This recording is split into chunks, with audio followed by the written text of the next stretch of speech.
Hello everyone, my name is William Amzalag and I want to welcome you to our 9th episode of Jeunesse Longevity TV.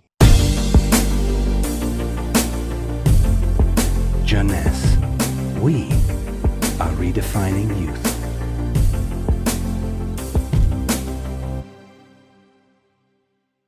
Obesity, or should I say globesity.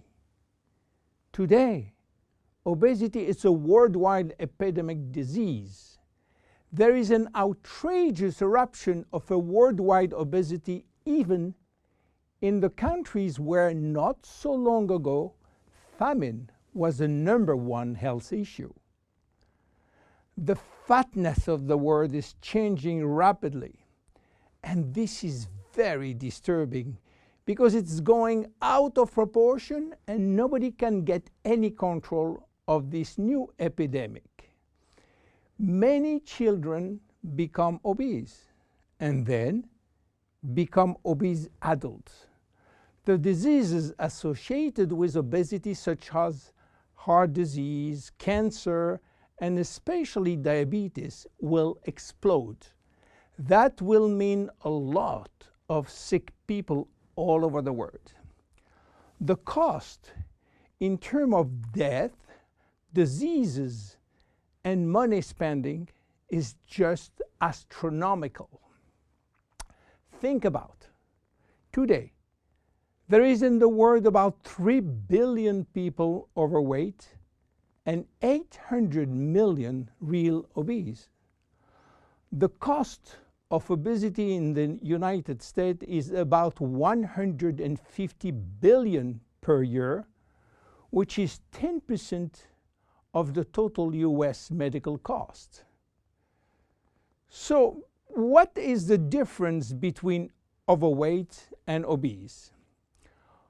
Overweight means that you gain only few kilos above standard, from 1 to 15 kilos for adults.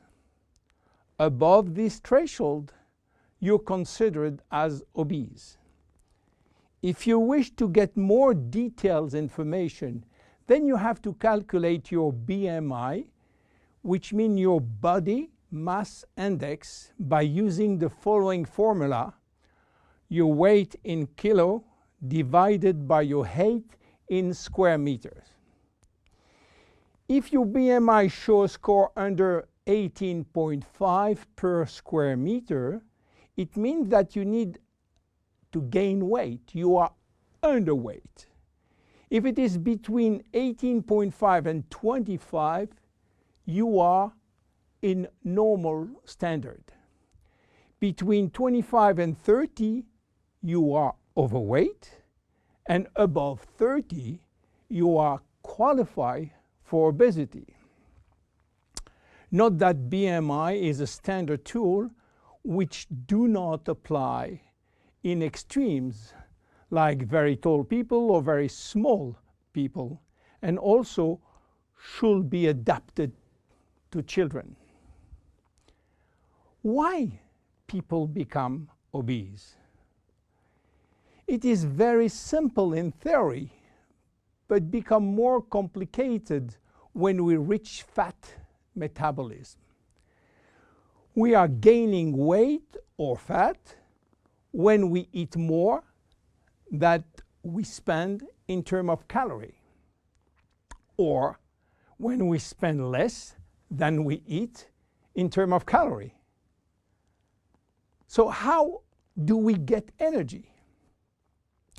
The body will get energy only from the food, knowing that 1 gram of carbohydrate will release 4 calories, same for proteins, but 1 gram of fat will release 9 calories.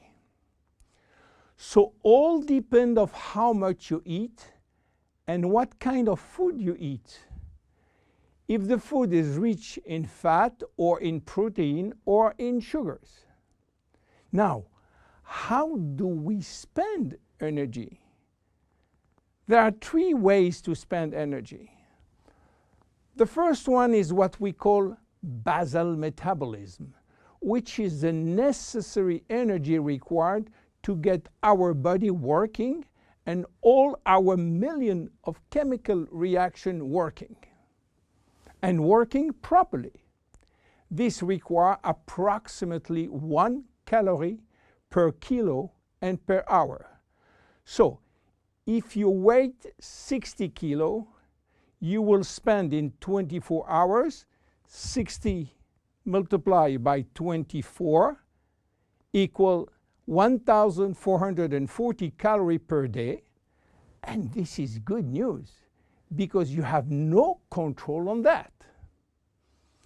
The second spending is the necessary energy to fight against heat or cold. And these depend on the environment and the way that you are protected against heat or cold. It is called thermogenesis. And again, you have little control on that. The third one is the energy required to move your body, and that is entirely up to you. This is to say that physical activity is the only controllable way to spend energy. We will see later that this very simple way of gaining or losing weight is influenced by many, many other factors, and especially the control of fat metabolism by a sophisticated group of hormones. So why such epidemic?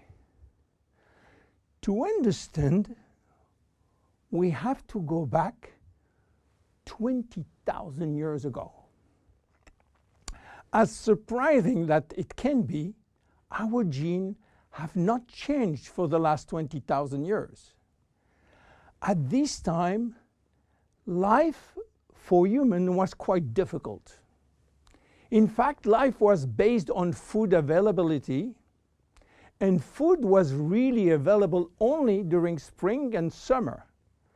The rest of the time, no food, almost famine. Our genes has to adapt and to work in accordance with this alternance of abundance and famine, and they create a kind of energy storage. The fat cell was born. This cell has the capacity to store all kinds of energy derived from fat, from carbohydrates, and even proteins. It can increase 50-fold its size and retain energy in the form of triglycerides. Because of uncertainty of food availability, our genes were oriented toward the saving mode, which means that every time we eat, all the energy coming from the food was oriented in the storage facility. What happened 20,000 years later? Our genes are still oriented towards saving mode, but there is no more famine. On the contrary, the new society offers an extreme abundance of food rich in calories, and that all over the year. And guess what happened? Everything is going first in storage. And once in storage, it is very difficult to get out. You understand now why it is very difficult today not to gain weight or fat. But there is another factor. 20,000 years ago, in order to bring food at home, men were hunting, fishing, or climbing trees to get fruits. And that was a huge energy spending mode. Today, with a new technology created for lifting heavy items or escalator or elevator, we reduce drastically our energy spending. You understand now why it is so easy to gain weight or fat. What are the consequences of obesity in terms of health and longevity? To make a long story short, it is a disaster. Being and staying obese will lead to a long list of chronic diseases, including cardiovascular disease, diabetes, cancer, metabolic syndrome, and consequently a drastic shortening of life. That will not account for the uncomfortable physical, emotional, and mental consequences of being heavy for ourselves and for our relationship. In terms of aging, obesity is shortening telomeres, increasing DNA damage, and reducing stem cell pool. So what to do for reducing obesity? Obviously, it is quite difficult considering the worldwide effort of the medical community with so small results.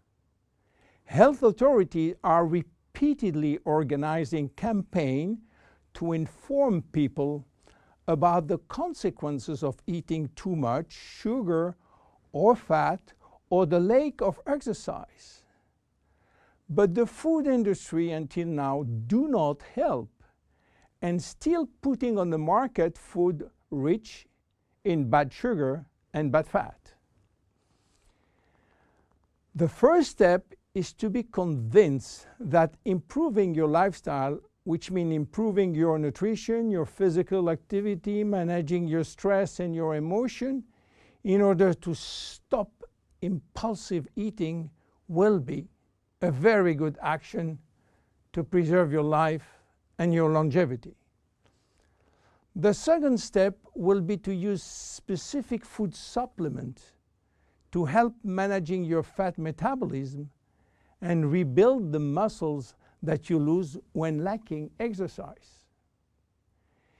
This is why Jeunesse decided to create a new line of product specially designed to counteract craving, to help fat metabolism, and to reduce muscle loss.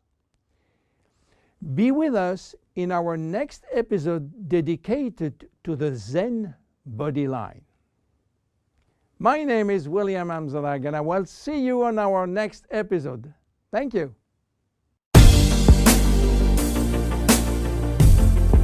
Jeunesse. We are redefining youth.